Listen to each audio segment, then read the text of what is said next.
பத்திரிகையாளர் பாம்பன் பிரசாந்த் எழுதிய ஏஐயின் பொறுப்பு குறித்து எப்போது பேசுவோம் என்ற கட்டுரை சிந்தை இணையதளத்தில் இன்று வெளியாகி உள்ளது.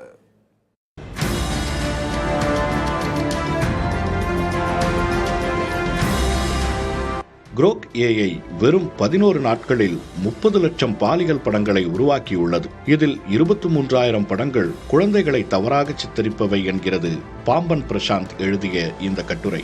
ஏஐ மூலம் பாலியல் படங்கள் உருவாக்குவது தற்போது எளிதான தொழில்மயமாகிவிட்டது என்று கட்டுரை எச்சரிக்கிறது. இந்தியாவிலும் தொழில்நுட்பம் எளிதாக்கிய பாலினம்சார் வன்முறை அதிகரித்து வருகிறது என்றும், நிர்வாணமாக்கும் செயலிகள் ஆப் ஸ்டோர்களில் தடையின்றி கிடைக்கின்றன என்றும் கட்டுரை கூறுகிறது. எந்த தொழில்நுட்ப அறிவும் இல்லாத ஒருவர் கூட மிக எளிதாக பாலியல் வன்முறை படங்களை உருவாக்க முடிவது சமூகத்துக்கு பெரும் அச்சுறுத்தல் என்கிறது இந்த கட்டுரை. ஏஐயின் திறனை வியந்து பாராட்டுவதோடு நிறுத்திவிடாமல் அதன் பொறுப்பு குறித்து கேள்வி எழுப்ப வேண்டிய கட்டாயத்தில் நாம் இருக்கிறோம் என்கிறது இந்த கட்டுரை.